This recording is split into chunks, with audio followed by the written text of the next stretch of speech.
Hello student. তো আমরা পড়ছিলাম ক্লাস 11-এর মৌলসমূহের শ্রেণীবিভাগ ও ধর্মাবলীর পর্যাবর্তী। তো সেখানে আমরা আলোচনা করছিলাম আয়নী ভবন, এনথ্যালপি বা আয়নন বিভব। ঠিক আছে, তো সেখানে আমরা পড়ছিলাম উপকক্ষের প্রভাব, মানে আয়নাইজেশন এনথ্যালপি বা আয়নন বিভবের উপর কোন কোন বিষয় প্রভাব আছে, তার মধ্যে এই পয়েন্টটা সম্পর্কে আমরা আলোচনা করছিলাম, প্রবিষ্টতা বা উপকক্ষের প্রভাব। দেখো, কোনো একটা মুখ্য শক্তি স্তরে, ঠিক আছে, যে উপকক্ষগুলো থাকে, ধরো একই মুখ্য শক্তি স্তরে এস, পি, ডি, এফ, এই উপকক্ষগুলো থাকতে পারে। এবার কি হয় দেখো, এদের তো এস, পি, ডি, এফ, এসটা কি হয়, এস উপকক্ষটা নিউক্লিয়াসের বেশি কাছে থাকে, ঠিক আছে। এস উপকক্ষটা নিউক্লিয়াসের বেশি কাছে থাকে দেন পি, পিটা আবার ডি এর থেকে কাছে থাকে, আবার ডিটা এফ এর থেকে নিউক্লিয়াসের বেশি কাছে থাকে। যার ফলে কি হয়, যদি কোনো একটি ইলেকট্রন এস এই উপকক্ষ থেকে একটি ইলেকট্রনকে বার করতে হয়, তাহলে সেক্ষেত্রে আমার যে এনার্জিটা লাগবে, আয়নেশন এনার্জি বা আয়নীভবন শক্তি, সেটা কিন্তু অনেক বেশি পি এর থেকে। আবার পি এর ক্ষেত্রে যেটা লাগবে সেটা আবার ডি এর থেকে বেশি, আবার ডি এর ক্ষেত্রে যে এনার্জিটা লাগবে, যে শক্তিটা লাগবে ইলেকট্রন বার করতে, সেটা কিন্তু এফ এর থেকে আবার বেশি। বোঝা গেল? তাহলে এটা হচ্ছে একটা অর্ডার, যে কোনো একটা উপকক্ষ থেকে ইলেকট্রন বাইরে বার করতে গেলে আমাকে কেমন শক্তি লাগবে, এস এর ক্ষেত্রে সব থেকে বেশি এবং এফ এর ক্ষেত্রে সব থেকে কম। ঠিক আছে, এবার আমরা দেখব যে কিভাবে কোনো একটা পর্যায় বা কোনো একটা শ্রেণী বরাবর আয়নী ভবন এনথালপির মান পরিবর্তিত হয়। ঠিক আছে, তাহলে আমরা কি দেখব, আয়নন বিভবের পরিবর্তন। আয়নন বিভবের পরিবর্তন প্রথমে দেখবো আমরা পর্যায় বরাবর। ঠিক আছে, তো সবাই হেডিং দাও পর্যায় বরাবর। পর্যায় বরাবর, পর্যায় বরাবর কি পরিবর্তন হবে দেখো, যদি আমরা বাম দিক থেকে ডান দিকে যাই তাহলে কি হবে দেখো, আমি কি বলেছিলাম, বাম দিক থেকে কোন দিকে যাব আমরা, ডান দিকে, তাই তো। তাহলে কি হবে দেখো, যত আমরা বাম দিক থেকে ডান দিকে যাব, ওদের কিন্তু উপকক্ষ একটাই থাকবে। ঠিক আছে, মানে উপকক্ষ না, মানে সেল নাম্বার যেটা, ঠিক আছে, উপকক্ষ সংখ্যা যেটা এন দ্বারা প্রকাশ করা হয়, তাহলে একই পর্যায়ের একই সেল নাম্বার হবে। কিন্তু সেখানে কি হয়, সাপোজ ধরো উপকক্ষ নম্বর 3, তাহলে ওখানে ধরো 3s আছে বা 3p আছে। সেক্ষেত্রে কি হবে দেখো, এই পি এতেই কিন্তু যত আমরা বাদিক থেকে ডান দিকে যাব, প্রথমে যদি 3p1 হয়, তারপরে 3p2, তারপর 3p3, এরকম একই উপকক্ষে কিন্তু একটা করে ইলেকট্রন যুক্ত হবে। এবার একটা করে ইলেকট্রন যুক্ত হওয়ার ফলে কি হবে, নিউক্লিয়াসের চার্জ, ঠিক আছে, সেটাও কিন্তু এক করে বৃদ্ধি পাবে, যেটাকে আমি জেড দ্বারা প্রকাশ করেছিলাম। সেই নিউক্লিয় চার্জ বৃদ্ধি পাবে, আর নিউক্লিয় চার্জ যত বৃদ্ধি পাবে, তাহলে কি হবে, এই কক্ষের ইলেকট্রনের প্রতি তার আকর্ষণ বলটা আরো বেশি বেশি করে বাড়বে। যার ফলে কি হবে, যদি আমরা সেই উপকক্ষ থেকে ইলেকট্রনটা বার করতে চাই, তাহলে আমাদের যে এনার্জিটা লাগবে সেটা কিন্তু অনেক বেশি। তাহলে বাঁ দিক থেকে আমরা যখন ডান দিকে যাব, তখন কিন্তু আয়নাইজেশন এনার্জির মান অনেকটাই বেশি। ঠিক আছে, এটা হচ্ছে একটা পর্যায় বরাবর। এবার হচ্ছে আমাদের শ্রেণী বরাবর। শ্রেণী বরাবর কি হবে দেখো, শ্রেণী বরাবর আমরা কি জানি, কোন একটা শ্রেণী বরাবর যদি আমরা উপর থেকে নিচের দিকে আসি, তাহলে কি হবে, পরমাণুর আকারটা বাড়ে, তাই তো। এবার পরমাণুর আকার যদি বেড়ে যায়, তাহলে কি হবে, ইলেকট্রনগুলো এই যে নিউক্লিয়াস আছে, সেই নিউক্লিয়াস থেকে অনেক দূরে দূরে থাকবে। যার যত আকার বড় হবে, সেই ইলেকট্রন, তার বাইরের কক্ষে যে ইলেকট্রনটা, সেটা নিউক্লিয়াস থেকে অনেকটা দূরে থাকবে। আর যত সাইজ বড় হবে, যত ইলেকট্রনটা নিউক্লিয়াস থেকে দূরে যাবে, তাকে বার করা অনেক সহজ, কারণ তার প্রতি তো টানটা অনেকটা কম। তাহলে সেই ইলেকট্রনটা বার করতে আমাদের সুবিধা হবে। তাহলে আমরা কি দেখছি না, উপর থেকে নিচের দিকে যদি যাবে, তাহলে আমাদের সাইজটা কি হচ্ছে, মানে আকারটা বাড়ছে। আমরা আপার অ্যারো দিয়ে দেখাই যে কোনো জিনিস বাড়লে, আকার যদি বাড়ে, তাহলে আয়নন বিভবটা কি হবে, আয়নন বিভব কমবে, কারণ আকার যত বড় হবে, ইলেকট্রনটা নিউক্লিয়াস থেকে তত দূরে থাকবে এবং তাকে বার করতে অনেক কম এনার্জি লাগবে, কারণ নিউক্লিয়াস থেকে কম শক্তি দিয়ে টেনে রেখেছে, কারণ যেহেতু দূরত্বটা বেশি এখানে। বুঝে গেল? এবার আমরা বিভিন্ন উদাহরণ দিয়ে দেখবো যে কোথায় কিছু মানে ব্যতিক্রম আছে কিনা। অবশ্যই কিছু কিছু ব্যতিক্রম আছে, সেইগুলো একটু বলবো তোমাদেরকে। ঠিক আছে, তো এবার হেডিং দাও বিভিন্ন উদাহরণ, ঠিক। তাহলে দেখো, যদি কোনো একটা পর্যায়, ধরো সাপোজ 1 নম্বর পর্যায়, ঠিক আছে, পর্যায় 1, 1 নম্বর পর্যায়ের ক্ষেত্রে কি হবে? 1 নম্বর পর্যায়ে কি কি মৌল আছে? হাইড্রোজেন আছে আর হিলিয়াম আছে, এটা আমরা সবাই জানি। এবং হিলিয়ামটা কি নিষ্ক্রিয় মৌল, 1s2, এটা হচ্ছে 1s1। আর বাদিক থেকে যত আমরা ডান দিকে যাবো তত কি বললাম, আয়নন বিভবের মান কিন্তু বাড়বে, ঠিক আছে। আয়নন বিভবের মান, যেটাকে আমরা আয়নেশন এনার্জি আই দ্বারা প্রকাশ করি, এর মান কিন্তু বৃদ্ধি পায় বাদিক থেকে ডান দিকে গেলে। তার কারণ একটু আগে কিন্তু বললাম। আবার কি হয়, ওপর থেকে যত আমরা নিচে যাব, তত আয়নন বিভবের মান বা আয়নাইজেশন এনার্জির মানটা কি হবে, কমছে। কারণ কি, সাইজটা বাড়ছে, আকার যত বাড়বে আয়নন বিভবের মান তত কমবে। বুঝে গেল? তাহলে আমরা যত এদিক থেকে এদিকে যাচ্ছি তত আয়নন বিভবের মান বাড়ছে, আবার এদিক থেকে যত এদিকে যাবো আয়নন বিভবের মান কমছে। তাহলে যদি বলে পুরো যে পর্যায় সারণীটা আছে, পুরো পর্যায় সারণীর মধ্যে সব থেকে বেশি আয়নন বিভবের মান কার, সেটা হচ্ছে এই হিলিয়ামের। এই হিলিয়ামের কিন্তু সব থেকে পুরো পর্যায় সারণীতে, ঠিক আছে, সব থেকে বেশি আয়নন বিভব, সব থেকে বেশি আয়নন বিভব, ঠিক আছে, কার না, হিলিয়ামের, পুরো পর্যায় সারণীতে। এটা বলে গেল। এবার দেখো, এদিক থেকে এদিকে গেলে তাহলে আয়নন বিভবের মান বাড়ছে, কারণ নিউক্লিয় চার্জের পরিমাণটা কিন্তু বেড়ে যাচ্ছে। সেই জন্য একই মুখ্য শক্তি স্তরে একটা করে নতুন ইলেকট্রন যোগ হচ্ছে, আর যত একটা করে নতুন ইলেকট্রন যোগ হবে তত নিউক্লিয় চার্জের পরিমাণ কিন্তু বাড়বে, যেটা আমরা কিন্তু জেড দিয়ে প্রকাশ করেছিলাম, ঠিক আছে। জেডটা বাড়ছে, তার ফলে আয়নেশন এনার্জির মানটাও বাড়ছে। এবার যদি আমরা পর্যায় নাম্বার 2 দেখি, 2 নম্বর পর্যায়ে যদি দেখি, তো দেখো 2 নম্বর পর্যায়ে কারা কারা আছে, lithium, beryllium, boron, carbon, nitrogen, oxygen, fluorine, neon. তো আমরা নর্মালি কি জানি, নর্মাল ট্রেন যত আমরা বাঁদিকে যাব তত আয়নন বিভবের মান বাড়বে, তাই তো। এটা হওয়ার কথা ছিল। কিন্তু এবার দেখো, আমি কিন্তু বলেছিলাম এখানে একটা প্রভাব, যে এখানে কিন্তু অর্ধপূর্ণ উপকক্ষ আর পরিপূর্ণ উপকক্ষ বেশি সুস্থিত হয়, তাই তো। কি বলেছিলাম, অর্ধপূর্ণ আর পরিপূর্ণ উপকক্ষ বেশি সুস্থিত, ঠিক আছে। তাহলে অর্ধপূর্ণ এবং পরিপূর্ণ উপকক্ষ বেশি সুস্থিত, যার ফলে কি হবে, সুস্থিত যারা ইলেকট্রন বিন্যাস যাদের থাকে, সেখান থেকে ইলেকট্রন বার করতে গেলে কিন্তু আমাদের বেশি বেশি শক্তির প্রয়োজন হয়। তাহলে আমরা এক কাজ করব, এখানে যেহেতু অনেকগুলো মৌল আছে দ্বিতীয় পর্যায়ে, তাহলে তাদের প্রত্যেকে একটু ইলেকট্রন বিন্যাসটা আমরা একবার দেখব, ঠিক আছে। তাহলে দেখো, লিথিয়ামের কত, লিথিয়ামের পরমাণু ক্রমাঙ্ক, আচ্ছা এখানে লিখে দিই, পর্যায় 2 এর পরমাণু ক্রমাঙ্ক, ঠিক আছে। লিথিয়ামের কত, লিথিয়ামের 3, বেরিলিয়ামের 4, বোরনের 5, কার্বনের 6, নাইট্রোজেনের 7, অক্সিজেনের 8, ফ্লোরিনের 9 আর নিয়নের 10। তাহলে এদের ইলেকট্রন বিন্যাস করা যাক। তোমরা সবাই ইলেকট্রন বিন্যাস জানো, 1s2 2s1। বেরিলিয়ামে কি হবে, 1s2 2s2। বোরনের কি হবে, 1s2 2s2 2p1, ঠিক আছে। কার্বনের কি হবে, 1s2 2s2 4 2p2 6। নাইট্রোজেনে কি হবে, 1s2 2s2 4 2p3। অক্সিজেনের কি হবে, 1s2 2s2 2p4, 4 আর 2 6, 6 আর 2 8। ফ্লোরিনে কি হবে, 1s2 2s2 2p5, 5 আর 2 7 আর 2 9। তারপর এটা হবে 1s2 2s2 2p6।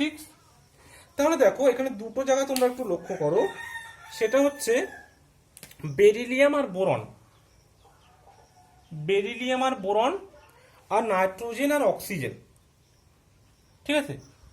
দেখো, বেরিলিয়ামের ক্ষেত্রে কি হচ্ছে, এটা যে কক্ষটা আছে এটা কিন্তু 1s2 মানে এস এর সব থেকে বেশি কটা ইলেকট্রন থাকতে পারে, 2টো, এবং সেটা কি পরিপূর্ণ। তাহলে এটা হচ্ছে তোমার পরিপূর্ণ উপকক্ষ, ঠিক আছে। পরিপূর্ণ, এটা পরিপূর্ণ উপকক্ষ। আর নাইট্রোজেন আর অক্সিজেনটা দেখো 1:2:2p3, 2p3 মানে কি, এটা অর্ধপূর্ণ, পিতে মোট 6টা ইলেকট্রন থাকতে পারে, যেটা পরিপূর্ণ, এখানে এটা অর্ধপূর্ণ, তাহলে এটা হচ্ছে পিতে অর্ধপূর্ণ উপকক্ষ, ঠিক আছে। আর অক্সিজেনটা দেখো 1:2:2p4, মানে কি এখানে কিন্তু কোনো অর্ধপূর্ণ নেই, তাহলে এই একটা পরিপূর্ণ, এটা একটা অর্ধপূর্ণ। তার জন্য কি হবে দেখো, আমাদের জেনারেলি সাধারণত যে নিয়ম আছে, এদিক থেকে গেলে এদিকে আয়নন বিভবের মান বাড়ার কথা, কিন্তু যেহেতু এখানে পরিপূর্ণ উপকক্ষ আছে, সেই জন্য কি হবে, এখান থেকে যদি আমরা একটা ইলেকট্রন বার করে নিই, তাহলে তার ইলেকট্রন কনফিগারেশন একটা ইলেকট্রন কমে যাবে, মানে 1:2:1, যেটা কি, যেটা পরিপূর্ণ আর থাকছে না, যার ফলে কি হবে, এখান থেকে ইলেকট্রন বার করতে বেশি এনার্জি লাগবে। কিন্তু এখানে দেখো, এখানে যে 2p1 ইলেকট্রন আছে, এখানে যদি একটা ইলেকট্রন ছেড়ে দেয়, তাহলে কি হবে, 1:2:2, সে কিন্তু পরিপূর্ণ ইলেকট্রন বিন্যাস লাভ করছে, মানে এটাকে কিন্তু বেশি সুবিস্তৃত, যার ফলে কি হবে, এই ইলেকট্রনটা খুব সহজে ছাড়তে চাইবে, কারণ সে পরিপূর্ণ উপকক্ষের ইলেকট্রন বিন্যাস লাভ করতে চায়, ঠিক আছে। যার জন্য কি হবে, এর যে আয়নন বিভবের মানটা কম হবে, এর আয়নন বিভবটার মানটা বেশি হবে, ঠিক আছে। তাই জন্য এখানে যে ব্যতিক্রমটা লক্ষ্য করা যায়, এটা এখানে আসবে আর এটা এখানে যাবে। ঠিক সেম ভাবে অর্ধপূর্ণ পক্ষ ইলেকট্রন বিন্যাস, এটাও সুবিস্তৃত এর তুলনায়, কারণ এও একটা ইলেকট্রন খুব ইজিলি ছাড়তে চায়, ছেড়ে কি হবে, 2p4 থেকে 2p3 হতে চায়, কারণ 2p3 হলে সেটা কি হবে, সেটা অর্ধপূর্ণ উপকক্ষ হবে। আমি কিন্তু তোমাদের এক্সচেঞ্জ এনার্জি দিয়ে এটা বুঝিয়েছিলাম, অর্ধপূর্ণ আর পরিপূর্ণ কিভাবে বেশি সুস্থিত হয়। যার ফলে কি হবে, এখানে অলরেডি অর্ধপূর্ণ আছে, তাহলে একই ইলেকট্রন ছাড়তে চাইবে না, যার ফলে কি হবে, এর আয়নাইজেশন এনার্জির মান বেশি হবে, এর আয়নাইজেশন এনার্জির মানটা কম হবে। তাহলে এই দুটো ক্ষেত্রে কিন্তু আমরা 2 নম্বর পর্যায়ে ব্যতিক্রম লক্ষ্য করি। তাহলে আমাদের এবার এটা মুছে দিচ্ছি, দেখো তাহলে আমাদের প্রকৃত অর্ডারটা কি হবে, ঠিক আছে। এটা আমরা এক্সপেক্টেড, এটা প্রত্যাশিত করেছিলাম, মানে মানে জেনারেলি যে নিয়ম বলে, সেই নিয়ম অনুযায়ী এটা হওয়ার কথা ছিল, কিন্তু আমরা কি দেখতে পাই, এটা মুছে দিলাম, আমরা দেখতে পাই যে লিথিয়াম, তারপরে বোরন, তারপরে এখানে বেরিলিয়াম, ঠিক আছে। এই দুটো ক্ষেত্রে কিন্তু এক্সচেঞ্জটা হলো, কেন হলো, কারণ না পরিপূর্ণ উপকক্ষের জন্য, তারপরে কার্বন, তারপরে অক্সিজেন, তারপর নাইট্রোজেন, আবার এখানেও এক্সচেঞ্জ হলো, কারণ এরা দুজন অর্ধপূর্ণ উপকক্ষের জন্য, তারপরে ফ্লোরিন, তারপরে নিয়ন, ঠিক আছে। Lithium, boron, beryllium, carbon, oxygen, nitrogen, fluorine, neon. তাহলে কি জন্য বুঝতে পারলে যে কেন বোরনের বেশি হলো, কেন বোরনের কম হয়ে গেল বেরিলিয়ামের থেকে, এবং কেন অক্সিজেনের কম হয়ে গেল নাইট্রোজেনের থেকে। তাহলে এটা যদি পরীক্ষায় কোশ্চেন পড়ে যে কেন বেরিলিয়ামের আয়নন বিভবের মান বেশি বোরনের থেকে, কিংবা কেন নাইট্রোজেনের আয়নন বিভব বেশি অক্সিজেন থেকে, নিশ্চয়ই তোমরা সবাই কিন্তু লিখতে পারবে, ঠিক আছে। তাহলে এটা হচ্ছে দ্বিতীয় পর্যায়ের, এটা সেই হাফ ফিল আর ফুল ফিলের গল্প। ঠিক সেম ভাবে পর্যায় নাম্বার 3, মানে 3 নম্বর পর্যায়ের ক্ষেত্রে, পর্যায় 3, ওখানে যে আছে sodium, magnesium, aluminium, silicon, phosphorus, sulphur, chlorine, argon. এই ম্যাগনেসিয়াম আর অ্যালুমিনিয়াম আর ফসফরাস আর সালফার ঠিক সেম ফুলফিল আর হাফ ফিল্ডের গল্প হবে, হয়ে ওদের কিন্তু যেটা হওয়ার কথা ছিল নর্মালি, এটা হওয়ার কথা ছিল, কিন্তু সালফারটা এখানে চলে আসবে আর অ্যালুমিনিয়ামটা কিন্তু এখানে চলে আসবে, সে একই গল্প হবে, ঠিক আছে। তাহলে যেটা প্রকৃত অর্ডার, ঠিক আছে, প্রকৃত ক্রম কি হবে, সোডিয়াম, তারপর এখানে আসবে অ্যালুমিনিয়াম, এখানে যাবে ম্যাগনেসিয়াম, তারপরে সিলিকন, তারপর আসবে সালফার, তারপরে ফসফরাস, তারপরে যা আছে তাই, ক্লোরিন, আর্গন, ঠিক আছে। তাহলে কেউ যদি তোমাদেরকে ব্যাখ্যা করতে বলে এই ম্যাগনেসিয়াম, অ্যালুমিনিয়াম, ফসফরাস, সালফার, তাহলে তোমরা নিশ্চয়ই পারবে, কারণ কি দেখাবে, আমি এই বেরিলিয়াম, বোরন আর নাইট্রোজেন, অক্সিজেনের ক্ষেত্রে যে ব্যাখ্যাটা বলেছি, পরিপূর্ণ উপকক্ষ আর অর্ধপূর্ণ উপকক্ষ, সেই সেম কিন্তু এখানেই বলতে হবে, ঠিক আছে, এটা ওদের কারণ। এবার আমরা পর্যায় বরাবর দেখছিলাম, এবার দেখবো আমরা শ্রেণী বরাবর, ঠিক আছে। তো এটা আমি মুছে দিলাম, এবার হচ্ছে শ্রেণী বরাবর। দেখো শ্রেণী নাম্বার 1, শ্রেণী নম্বর 1-এ কি কে আছে, শ্রেণী 1, 1 নম্বর শ্রেণী, ঠিক আছে। Hydrogen, helium, hydrogen, lithium, sodium, potassium, rubidium, caesium, francium. এটা হচ্ছে গ্রুপ 1, 1 নম্বর শ্রেণীতে। তার মধ্যে দেখো হাইড্রোজেনটা যেহেতু নন মেটাল, ঠিক আছে, এটা তো নন মেটাল, তার জন্য এটাকে আমরা বাদ দেব। আর ফ্রান্সিয়ানটা হচ্ছে তেজস্ক্রিয়, ঠিক আছে, এটা একটা অধাতু, এটা হচ্ছে তেজস্ক্রিয়, ঠিক আছে, এটা রেডিও অ্যাক্টিভ, এটা তেজস্ক্রিয় হওয়ার জন্য এটাকেও আমরা বাদ দেবো। তাহলে আমরা শুধুমাত্র কোনগুলোকে ধরবো, এই গ্রুপ 1-এর। এ দুটো কেন বাদ দিলাম, এটা হচ্ছে অধাতু, এটা হচ্ছে তেজস্ক্রিয় মৌল, তাই জন্য এদের আয়নন বিভব আমরা এখানে আনবো না, ঠিক আছে। আমরা শুধু দেখবো lithium, sodium, potassium, rubidium, caesium. তাহলে আমরা কি বলেছিলাম দেখো, যত গ্রুপ বরাবর আমরা নিচে নামবো তত কি হবে, সাইজটা বাড়ে। আর যার সাইজ যত বড় হবে তার বাইরের কক্ষে ইলেকট্রন নিউক্লিয়াস থেকে তত দূরে থাকবে, আর নিউক্লিয়াস থেকে যত দূরে থাকবে সেই ইলেকট্রনটাকে তত ইজিলি ভাবে আমরা বার করতে পারবো, কারণ তার কি হবে, নিউক্লিয়াসের প্রতি তার টানটা অনেকটা কম, সেই জন্য আমরা ইজিলি অল্প পরিমাণে শক্তি দিলে সেটা বেরিয়ে যাবে। তাহলে দেখো সব থেকে, আবার এদিক থেকে এদিকে গেলে কি হবে, আবার বাড়বে, আর এদিক থেকে এদিকে আসলে কমবে। তাহলে সব থেকে কম আয়নন বিভব কার, সিজিয়াম, পুরো পিরিয়ডিক টেবিলের মানে পুরো পর্যায় সারণীতে সব থেকে কম আয়নেশন বিভব হচ্ছে এই সিজিয়ামের, ঠিক আছে, সব থেকে কম আয়নন বিভব কার, সিজিয়ামের। আর সব থেকে বেশি কার বলেছিলাম, এইখানে যে হিলিয়াম ছিল এর হচ্ছে সব থেকে বেশি, ঠিক আছে। এবার দেখো একটা কথা বলি, ধরো কোথাও তোমাদেরকে আয়নন বিভবের তুলনা করতে বললো, এবার আচ্ছা এটা তো বোঝা গেল, ঠিক আছে, কিভাবে বললাম।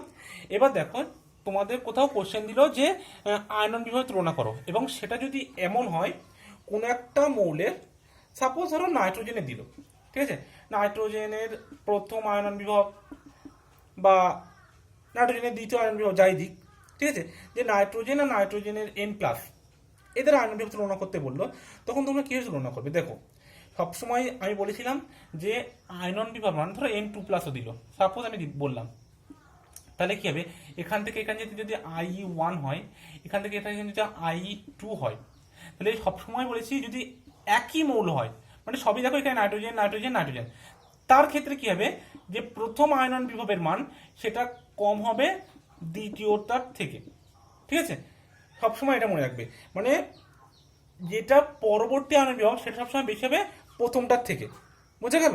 এটা কি হবে কখন না, একই মৌলের ক্ষেত্রে, একই মৌলের ক্ষেত্রে, ঠিক আছে, এটা কিন্তু একটু মনে রাখবে। দেখো আমরা কিছু ব্যতিক্রম পড়েছিলাম পর্যায় বরাবরের ক্ষেত্রে, এবার কিছু ব্যতিক্রম দেখব। কিসের ব্যতিক্রম না, আয়নন বিভবের মান যেটা নর্মালি হওয়ার কথা তার থেকে যদি ব্যতিক্রম হয়, ঠিক আছে, গ্রুপ বরাবর। তো দেখো গ্রুপ 30 মানে 13 নম্বর শ্রেণী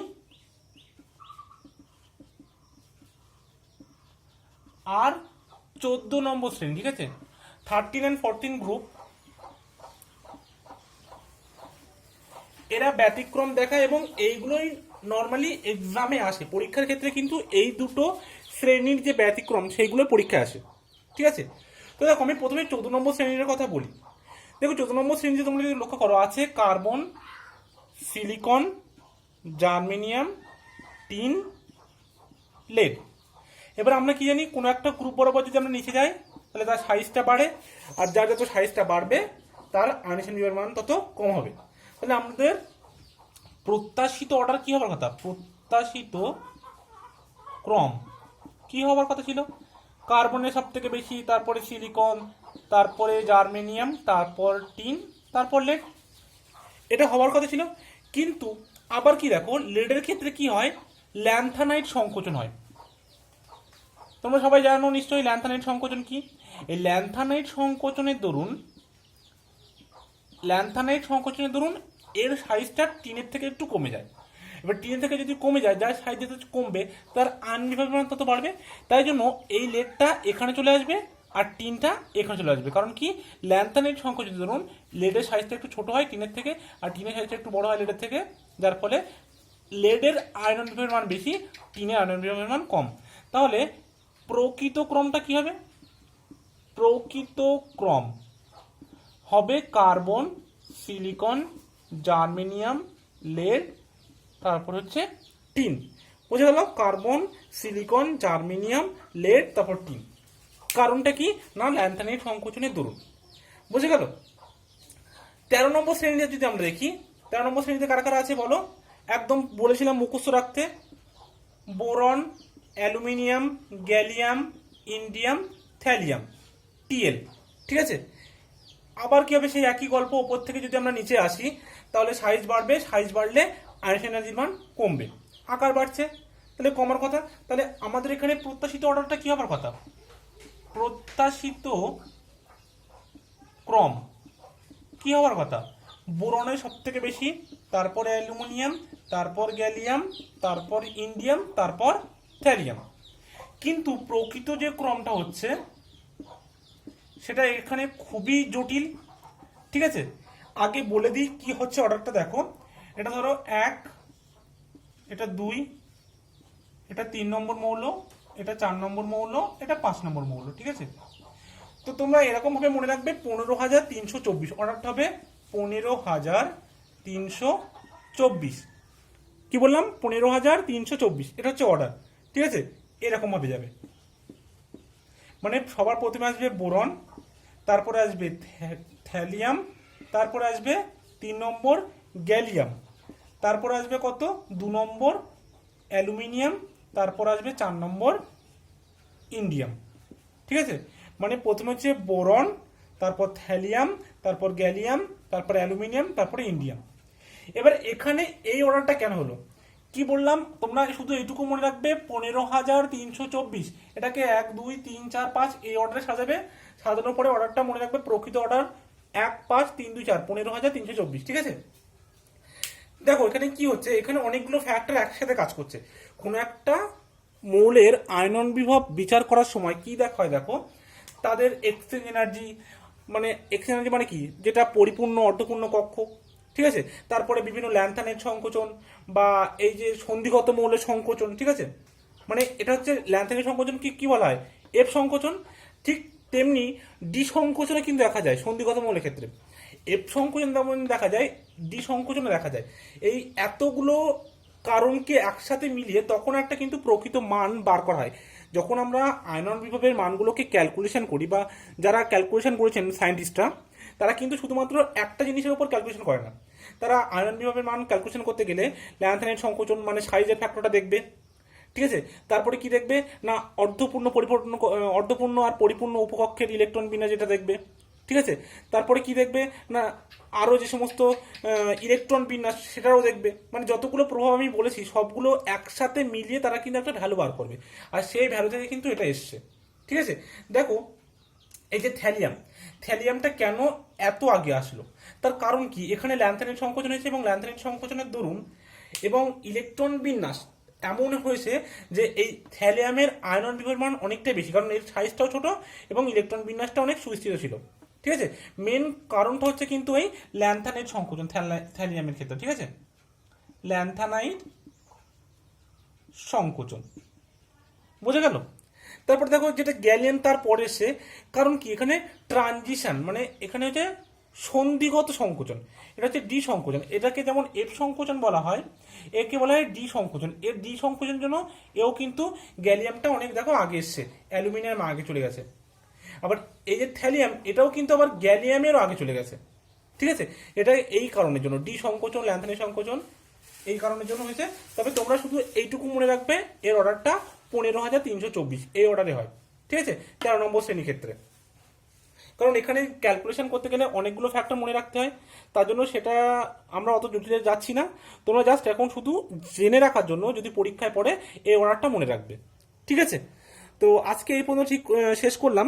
নেক্সট দিন আবার নতুন টপিক হবে।